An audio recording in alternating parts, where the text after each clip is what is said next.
Hey guys, we're going to be finishing up our GraphQL schema and starting our resolvers. But before we get into that, there's two things I want to talk about real quickly. So the first is in my user model, I made a quick typo or copy and paste error. I was trying to set up an end-to-end relationship between users and channel, but I just forgot to put models.channel here, and instead I put models.team. Thank you for the person that pointed this out to me. And then the other thing is, notice how I had to put underscored equal true on every single model because this did not work. The reason for that is because I needed to do define. I just had the wrong basically syntax or option. You have to pass it in like this.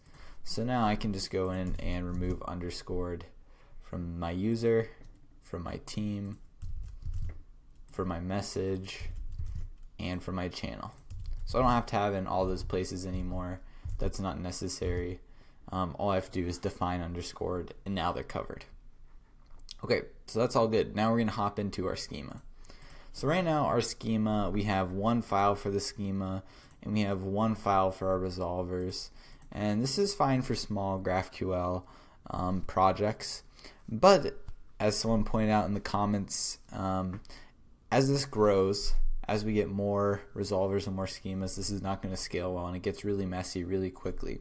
So what you can do is there is a library that helps you with this.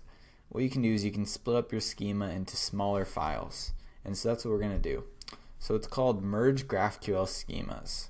So I'm going to copy this. We're going to go ahead and install it, and what this will let us do is create schemas. So here we have schema 1, schema 2, and it's going to mash those two together for us. So we're going to be using the merge types right here, and there's also merge resolvers, which we'll use as well. So let's give this a try. So I'm going to say yarn add, and then go ahead and install that. And then here I'm going to, instead of doing schema.js, I'm going to create a schema folder, and then I'm going to put my schema in there. So for now, just to test this out, I have one query, a hi query. So I'm going to call this the hi.js schema, and I'm going to create a folder for resolvers. So resolvers, and I'm going to put my resolvers in here, and I'm going to call this the hi resolver because this only resolves the hi query. And so now we're going to go into our index file here, and instead of just importing typedefs and resolvers, we can import it ourselves. So that's the manual way. But what we want to try out is actually this file loader, which lets us just point at a folder, and it grabs all the schemas inside of it. So I'm going to copy this and give it a try. So let's paste this in here. So we can bring this down here.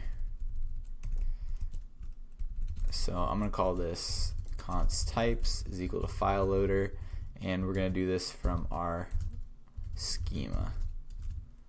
So schema, and we could have called this types if we want to, but I like to refer to it as the schema. And then we're going to merge all the types together to create the typedefs. So const typedefs is equal to merge types. So we don't need to import here anymore, and we don't need to import the resolvers either. So types. So what this does is it reads all the schema files. So right now we just have hi.js into an array, and then we merge it together using the merge types, which we get from here as well. And then here we're just pointing to the folder we want, which is schema, and then we're just feeding typedefs into what we did before. And so we're going to do the same procedure for the resolvers as well. So here's what it looks like with resolvers. You'll notice it looks quite similar. We could do this manually as well and import each file, but I don't see why not just use the file loader because it's faster. So merge resolvers. So merge resolvers. So we're going to say const resolvers is equal to importing the resolvers folder, and then here we're going to put resolvers. And we'll do const resolvers. We'll go ahead and call this the const. And you know what? Why don't we just merge resolvers? Let's just wrap it here. save ourselves an extra variable. So do the same thing here. Merge types. And we'll say typedefs. Okay. So now we have our typedefs, our resolvers, and now we can create multiple files. So the idea is I can do a hi in a by.js and it'll read in both, right? But let's go ahead and before we actually add in all our schema, so team channel message, just go ahead and run this and make sure it is all good. So I have mine running and oops, looks like we're getting an error. So let's see what the problem is. First argument should be an array with at least 2 elements. Oh, to merge we need at least 2. So I guess because I only have 1, it doesn't like it. So what I'm going to do is I'm going to create a channel. Well, why don't we do a user? That's simpler. User.js. So here I'm going to export default, and I'm going to do a string, and I'm going to copy the types that we have just over there. That way we have 2 files that we are reading from. Alright. And then I'm going to create another resolver called the user resolver, which will just export default and empty object. We'll see if that works. If not, we can create a resolver for one thing and see if it works. Okay. So I'm going to come over here to localhost. I believe I'm running on 8081/graphical to try this out, and we can see if the error goes away. Yep, looks like the error went away now. And I'm just going to go ahead and run hi and make sure it actually functions okay. Cool. So now it's functioning okay. So I'm going to go ahead and get rid of hi and the hi resolver because we don't need that. And let's go ahead and get started in our schema. So I'm going to create a user, channel, message, and team, and actually just 4, right? 1, 2, 3, 4, yep. And so in each one I'm just going to export default. I'm going to put in the type. So grab the channel type, and because these are all going to get merged in the end, we don't have to worry about, for example, the user type being in the same file. Okay, so give that a save and export default. So right now it looks a little silly having to split all of these up because we don't have a lot of types, but as we start to grow, this makes it very easy to go, hey, I need to look in this file to change the mutations or whatever. Alright, and team, which we'll put over here. So export default, and we paste in our team. Cool. So now we split up all those guys, and let's create CRUD operations for each one. So CRUD, you hear me saying CRUD. CRUD stands for create, read, update, and delete. These are like the 4 operations that you can do on objects, basically. So a user, I can create a user, look at a user, change the values of a user, or delete a user. I'm going to go ahead, I think, and start with doing just creating the user, and then we can create and read, and then we can do update and delete if we need it. So I'm going to create a query type.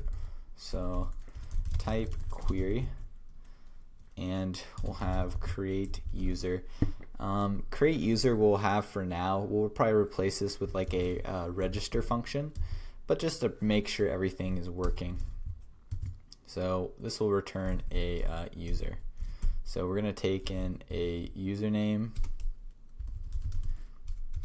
which is a string, a email, which is a string, and a password, which is a string. Now it pops out a user. Oh wait, this is a query, and yet I wrote a mutation. So we're also going to do queries. So this is going to be like get user, for example. We could get a user, passing in an ID, so int, or we could say all users, and we could return an array of users. So let's go ahead and just implement all of these to get practice with it. So we're going to create a user.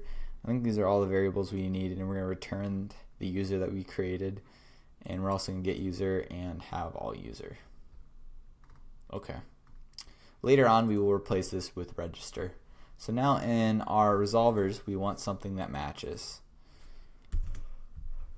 So I'm going to go ahead and say channel.js. Oops.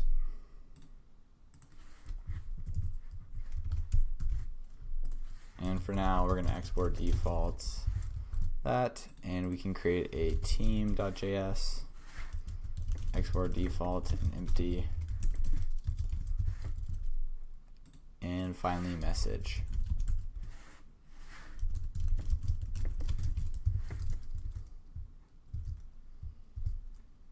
Okay, so now my query resolver, I'm going to do all my functions. So query and mutation. Let's start with mutation because that's how they're actually made. So create user. So just like before, this is again 4 properties: the parent, the arguments, the context, and info. We don't really need info, so we can just leave it off. We're going to be using context and all these guys. So what we want to do is pass the Sequelize object over here to our function. That way we can query our database or call Postgres from this function, because what I'd like to do is create a user whenever this resolver is called. So I'd like to basically call create user from Sequelize. So what I will do is in my mutation, or in my index over here, in GraphQL Express, I can say context, and I can pass an object, and this object here is going to be passed, it's called context, so you'll notice that matches here.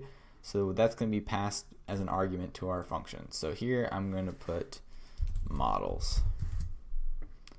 And then if you remember last time, we set up models to have all our Sequelize models in it. So now what I can do is I can say models to grab that, and I can say models.create, passing in the args, and that is it. So that will create a user for us. So the arguments here is what we're going to be passed from our GraphQL mutation. So a username, an email, and a password. Now this is a very simple example, and it's bad because we're storing the password as plain text, which is okay when we're first starting, but you should never do this in production or pretty much ever. But we're going to do authentication in the next video, and in that we will hash the password. Here we will do get user, so parent args, and again passing the models. We're going to say models dot find one, and here we're going to say where, and then we can pass in how we want to find it, and we're going to, one of our arguments is an ID, so we can just pass the ID in here, and oh, that should be a comma. And then our last one is all users. So here we have no arguments, so we'll just say args, and we do find all. Oops, and I made one big mistake here.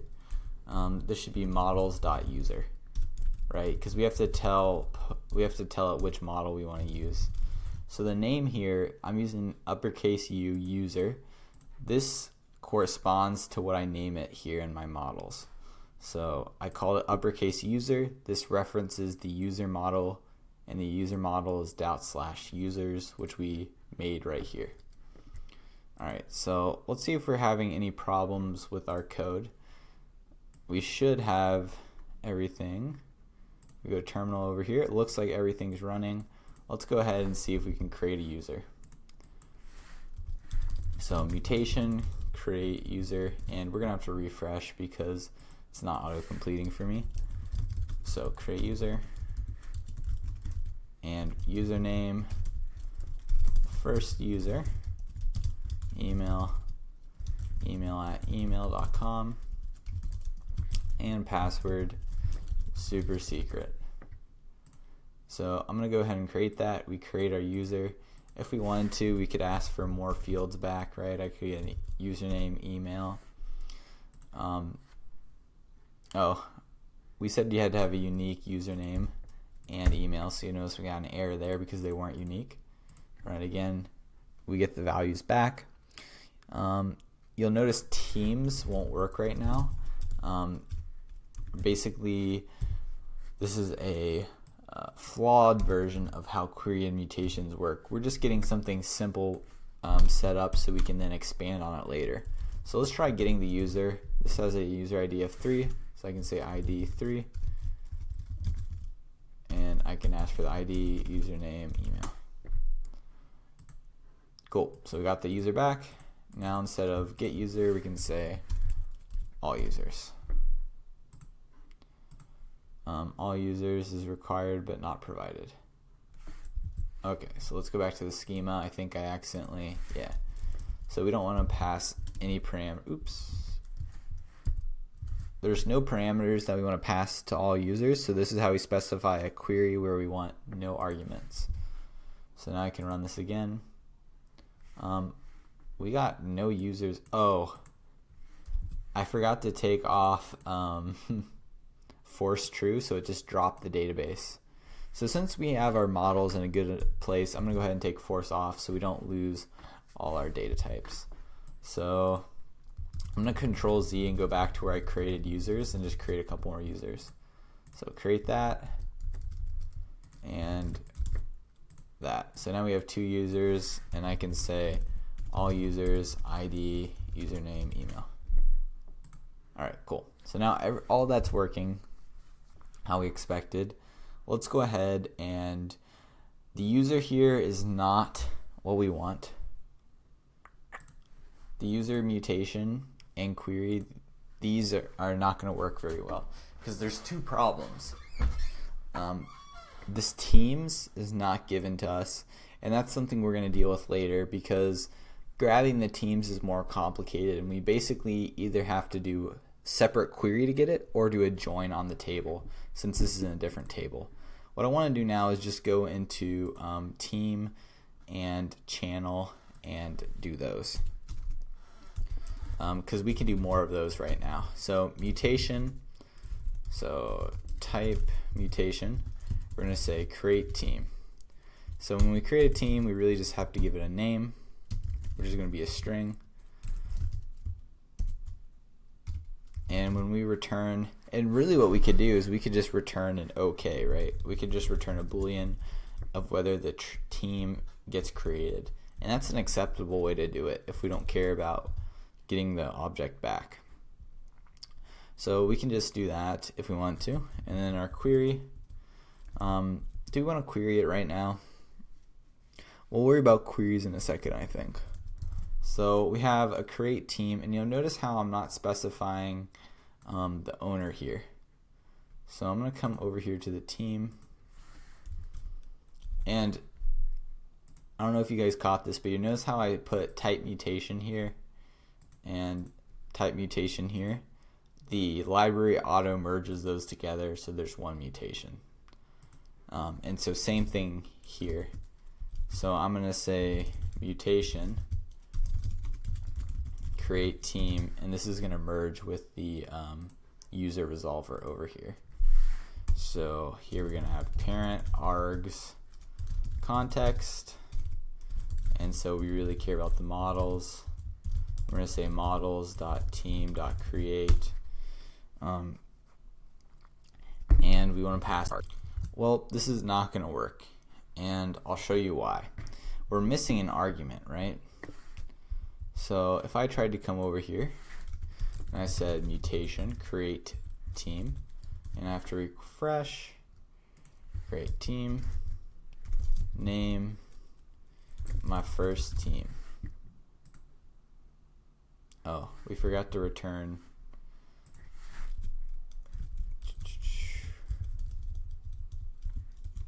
let's do, I guess we could just really do a try catch, right? I like async and await, so I'm going to make this an async function, and I'm going to say try, return true. So we're going to await the response of this, and we're going to catch any error that occurs. An error, we can console log the error, and we can return false. I'm actually really surprised that it returned true, but let's see if this also returns true. Okay, this returns false, and let's see if we can read the error. I don't know if this is a validation error. Yeah, I think it's a validation. Yep, it looks like a validation because I renamed it this before, so let's create another one. Okay, so this creates the team okay. I'm really surprised that this created the team okay. So let's go ahead and go into the database real quick. I want to show you guys why I'm surprised. So select all from teams. Notice how the owner field is null. I thought for sure we would have to, it would be like, hey, we don't have an owner. So that's what I was going to talk to you guys about. So we don't want to pass in the owner as an argument. I mean, we could, but we really like to kind of just infer the user. So what we're going to be doing is using JSON web tokens later on, and that'll tell us what the user is. And for now, it'll come in like this, a user which we pass in through the context. And so what we're going to do is we're going to create this, we're going to spread the arguments, and then we're just going to add an owner is going to be the user.id. So we're just kind of going to add that on. Now for now, since this is we don't have any of the infrastructure set up yet, I'm just going to pass in the context a user, and I'm going to say his ID is 1. So now when I create a team, I'm going to create a team for the first user. So create that, and now when I select, we see we get an owner of 1. So just that's perfect. And I think what we're going to do, might want to start doing, is starting to start the front end, so we can start kind of pairwise as we build up stuff in the back end. We can start getting to work on the front end, and it'll work a lot smoother, so we don't have to mock as much. Okay, so our team has, we can create a team now. That's good. Let's create a channel.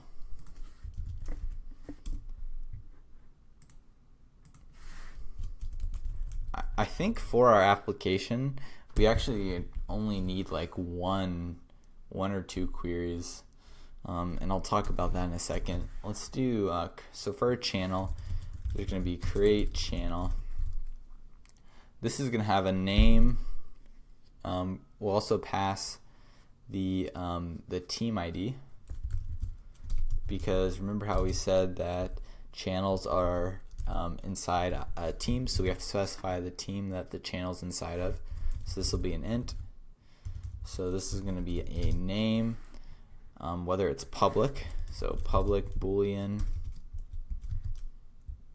and we're going to set default. The way you set defaults in GraphQL is you can set an equal sign here, and we're going to say equals false. And we can actually set a default in the database level, which could have been better. Either way works though. We're going to go ahead and say false. I don't know if they want uppercase or lowercase false. Let's see if we get an error. This compiles. Okay, looks like it compiles okay and runs. So you can use lowercase f. And then, yep, that looks good for creating a channel. So let's go ahead, and we're going to do, channel doesn't need to have to be associated with the user, I don't think. So mutation, create channel, parent args models, and we're going to do the same thing we did, try catch.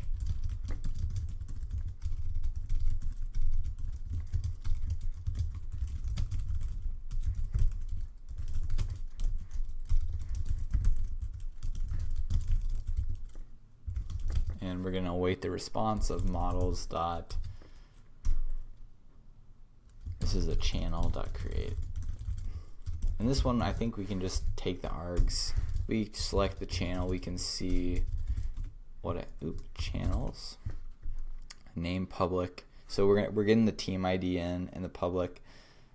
So we can go ahead and test whether the Sequelize correctly translate this into a underscore. So notice how the field name here is called team ID underscore or team underscore ID, whereas in my GraphQL schema right now I have it passed in as camel case. So this argument here, where did I go? Channel is going to be camel case when I pass it in. So let's see. Refresh. We created a team. I believe there's a team with an ID of 1. So let's create a channel. Team ID is 1. Name is going to be C1, and then public, we want it set. Alright, so we created the channel, okay. So it looks like Sequelize correctly, Sequelize correctly converted it, went in, okay. Awesome. And we should be able to create a message. Now message is going to be interesting because we also want to hook this up with subscriptions. So whenever I type a message, everyone can see it instantly. So create message, this is going to have a channel ID, which is an int. It's going to have a user ID, which is going to be the user that sends the message, so we can infer that from the JWT token, which we're getting from the context. And then the text, which is a string.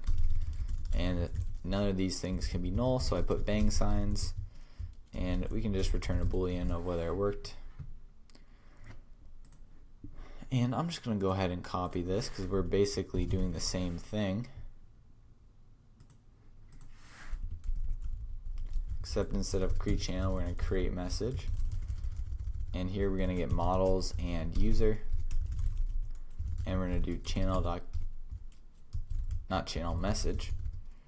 And then we're going to keep args and then set the user ID equal to user.id. And then what we can do is give this a run, try it out. So we just created a channel, channel 1. So mutation, create message ID. Oh, well, let's, in case we get an error, let's console.log the error. Now let's also put that in our channel over here too. That way we know if something goes wrong. Create message 1 and text of hi. Alright, cool. So we create the message. We now can see it in our database, hopefully. We do. We see hi. And so now we're able to create all of these things. So earlier I alluded to we will only be doing one query. I think it'll either be 1 or 2 queries. So what I'm thinking is I do a query kind of like this. When you open up Slack, you'll be basically, we know who your user is, so we'll basically call like get user on your person, and then from that what we're gonna do is we're gonna get all the teams that you're associated with. We'll get the we don't really need to know the owners per se. Why not? We can get the owner. We can get the owner of the team. We don't care if not. So we get all this. We get all the teams that the user is part of with this, and then we get all the channels that each team has, and then we could get all the messages that every channel has. Now this is very heavy. Like this is a, see how many nested deep we are, and we don't want to select all the teams and all the channels if it's not open. So what we will do is we'll probably split this up and query channels, but I'm not sure quite yet how I want to query things. So I kind of want to start implementing the authentication and the front end and kind of see how we want to query things after we create them. but it's good we got set up. These mutations are good. The create ones for our not our user. Our user is going to change, but for create team, message, and channel are all good. And what we'll do in the next video, I think, is we'll probably set up authentication, or maybe we'll start on the front end and start using the back end that we've set up. We have a pretty good fundamental core set up, and now we can start making changes easily and add on to this. So this is a good setup. So that is it for this video, guys. I will push up this code, and a link will be in the description below if you want to check out the code. It's going to be up on GitHub. Thanks for watching.